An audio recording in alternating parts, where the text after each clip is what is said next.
안녕하세요 어르신. 오늘은 두근두근 뇌운동 8번째 시간입니다. 오늘은 치매 가족의 특성에 대해서 알아볼 거예요. 우리 어르신들은 나 아파갖고 내가 그냥 뭐 기관이나 어디 들어가면 되지 하고 끝내는 게 아니에요. 자, 치매는 왜 우리가 예방을 해야 되냐, 외방을 해야 되냐, 왜 손운동을 해야 됩니다, 스트레칭을 해야 됩니다, 어르신 아프시면 안 됩니다 하고 저희가 외치냐면, 어르신들도 고생스럽지만은 지켜보는 가족들이 더 힘들어요. 그래서 그 치매 가족들을 보면은 사회심리학적 특성이 있대요. 그래서 심리적으로 부담도 가고요, 경제적으로 부담도 가고요, 건강상의 부담도 간대요. 그래서 이런 가족들이 겪는 고통과 문제점이 아주 심하다고 합니다. 어떤 문제점이 심하냐면요, 요즘은 텔레비에서도 많이들 나오죠. 치매를 돌보다가 보면은요, 빈곤층으로 하락을 한대요. 왜요? 나라에서 돈 나오는데 내가 그 돈 받고 내가 들어가면 되지, 뭐 요양원이나 기관에. 그건 아니죠. 기관에 들어간다고 해도 어르신들이 내가 내는 자가부담금이라는 게 있어요. 그래서 나라에서 그렇죠, 혜택은 받지만은 자가부담금 냈죠. 또 자가부담금만 낸다고 되는 게 아니죠.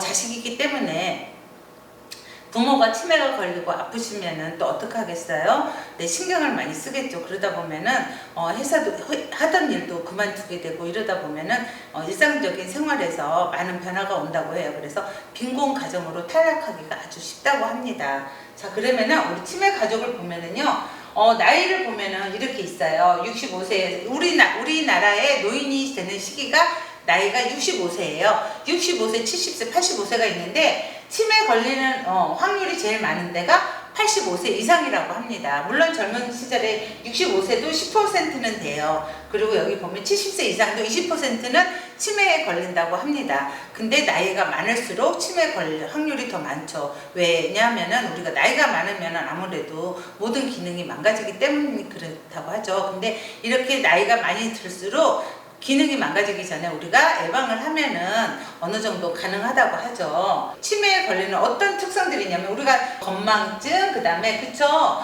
여기 보면은 배설, 실금, 공격적, 그 다음에 배, 망상, 그렇죠, 공간 지각력, 모든 이런 사고력, 이런 것들이 저하가 돼요. 이런 것들이 모든 치매 어르신들의 배경이 되고 특징이 되는 거예요. 자, 그러면 치매 어르신들이 신체 질환이 어느 정도 걸리기 때문에 이런 것들이 오는지 보면은 57.8%나 신체 질환이 생긴다고 해요. 고혈압이 12.3%가 오고요, 뇌졸중이 10.8%고요, 그 다음에 신경통이 9.65%가 된다고 해요. 그래서 우리 어르신들, 치매 어르신들은 이런 모든 것들로 인해서, 신체 질환으로 인해서 뇌 질환이 오는 거예요. 자, 그러면은 우리 치매 어르신들의 특성을 보면은요, 중증 치매, 일상적인 치매, 부분적인 치매, 상담 치매가 있어요. 그런데 우리 어르신들이 보면, 이것도 치매를 어르신들이 알으면은 모든 치매가 모든 치매로 끝나는 게 아니라 등급을 받는 거예요. 1등급에서 요즘은 이제 경증 인지 치매까지 나오는데, 인지 치매 5등급까지 있고요. 이러는데 1등급, 2등급은 와상 치매라고 해서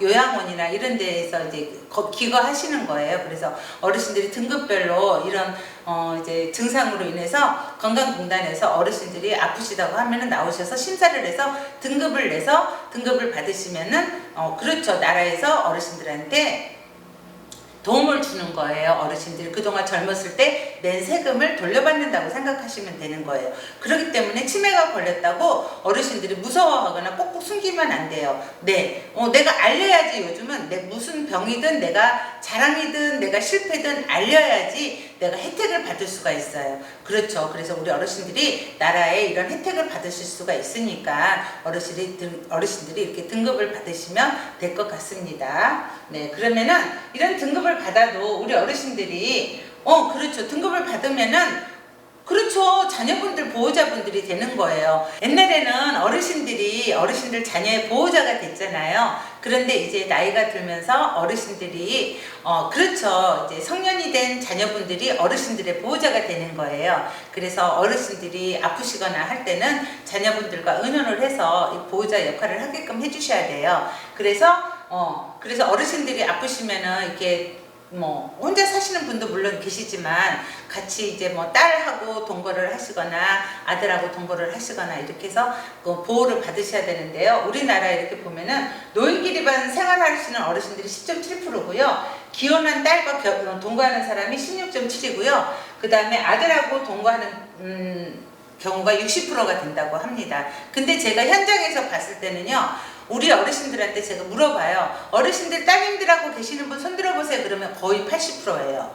아들하고 계시는 분은 한두 명. 그리고 그냥 혼자 아니면은 부부끼리 계시는 분들이 한두 명 계시거든요. 그래서 딸들이 효녀는 효녀인 것 같아요. 그건 아니고 이제 이런 어떤 상황에 따라서 딸들하고 계시는 분들이 많은 것 같아요. 그러면은 치매 가족이 내가 치매가 걸리면 우리 보호자들, 우리 아들 딸들이겠죠. 우리 아들 딸들이 어떻게 왜 힘들지? 그것은 제가 보여드릴게요. 사회 활동이 제한이 돼요. 엄마한테 신경을 써야 되겠죠. 아빠한테 신경을 써야 되겠죠. 병원도 같이 다녀야 되겠죠. 또 또 심리적 갈등이 생기고요. 역할 피로 현상이 오고요. 자아 상실감이 온다고 합니다. 그래서 노인 가족 관계의 부정적 변화를 보면은요. 여기서 보면은 가족 중에 치매 환자가 발생을 하면은요. 또 어떤 상황이냐면요. 부모 자녀 간의 갈등이 생겨요. 엄마 아빠는 왜 할머니 할아버지한테만 신경 써? 나 내일 학교에 뭐뭐도 가져가고 해야 되는데 엄마 나 어떻게 해? 아유 알았어. 할머니 할아버지 때문에 나 지금 머리 아파. 뭐 이렇게 되는 거예요. 그러면 부모 자녀 간의 갈등이 되는 거고요. 또 부부 간의 갈등이, 너네 엄마 아프잖아. 뭐 너네 엄마가 아프니까 너가 해. 아니야. 뭐 우리 엄마 아프니까 내가 가야 되니까 왜 당신 우리 엄마 신경 안 써. 뭐 이러다 보면은 부부 싸움이 되는 거겠죠. 그 다음에 형제 간의 갈등. 엄마가 아파. 그러면 우리 5만 원씩 내자. 처음에는 참 잘해요. 그런데 이게 김병에 장사 없다고 하다 보면은 5만 원씩 내기로 했는데 야 나 요즘 장사가 안 되는데 나 그거 안 내면 안 돼. 오빠는 뭐 그랬어. 왜 동생 너는 왜 안 내? 이러다 보면은 형제 간에 어때요? 싸움이 되는 거죠. 화목한 가정이 깨지는 겁니다. 그래서 가족 간에 이런 변화가 발생을 하게 됩니다.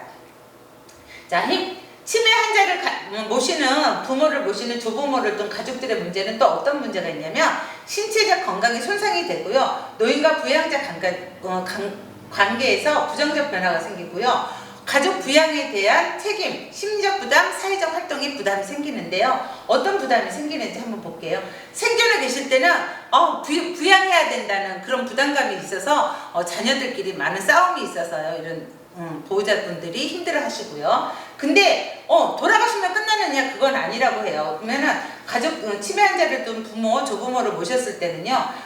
사망 이후에는 죄의식을 느낀다고 해요. 살아계실 때 내가 조금 더 잘해줄 거, 내가 왜 그때 못했을까? 이런 죄의식감에서 힘들어 한다고 합니다. 그러니 살아계시거나 돌아가시거나 모든 죄인은 다 가족들이 떠안는 거죠. 그러지 않기 위해서는 어떻게 해야 돼요? 네, 우리 어르신들이 건강한 노생활을 지내셔야겠죠. 네, 운동을 많이 하셔야 되는 거예요. 네. 자, 그 다음에 우리나라에서 많이 앓고 있는 질환, 유병 상태를 한번 쳐다볼 거예요. 여기 보면은 우리 어르신들이 제일 많이 앓고 있는 질환이 무엇일까 한번 보면은 요통이 10.7%고요. 두통, 소화기, 심질환, 호흡기 질환, 그 다음에 신경과 정신질환, 그 다음에 고혈압이 있는데 뭐가 제일 많아요? 맞아요. 신경과 질환이 제일 많아요. 신경과 질환이 뭐냐면은요, 뇌 질환이에요. 저도 이제 여기 은평성모병원에 뇌 센터를 다니거든요. 저 나름대로 이제 머리가 좀 아파서 다니는데 거기 가서 보면은 신경과 신경외과 따로따로 돼 있어요.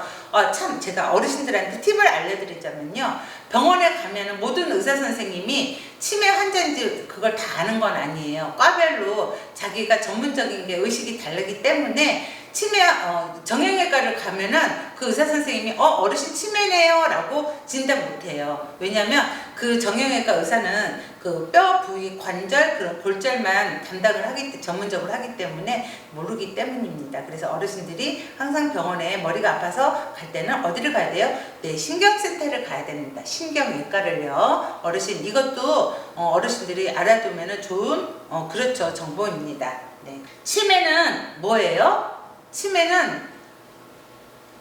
치매가 걸린 사람보다 그걸 지켜보는 사람이 더 힘들다고 해요. 그렇죠. 그래서 그게 누구예요? 네, 맞아요. 어르신들, 자녀분들이잖아요. 가족들. 근데 어르신들은 그 자녀들을 위해서 지금까지 평생을 사셨잖아요. 자녀들이 불행하는 거 보기 싫으시잖아요. 그러면 어떻게 해야 되겠어요? 어르신들이 그렇죠. 건강을 위해서 많이 걷고 손운동도 많이 하시고 뇌운동도 많이 하셔야겠죠. 그리고 즐거운 생활을 하셔야 됩니다. 자, 그리고 치매는요, 가족은 지옥인데요.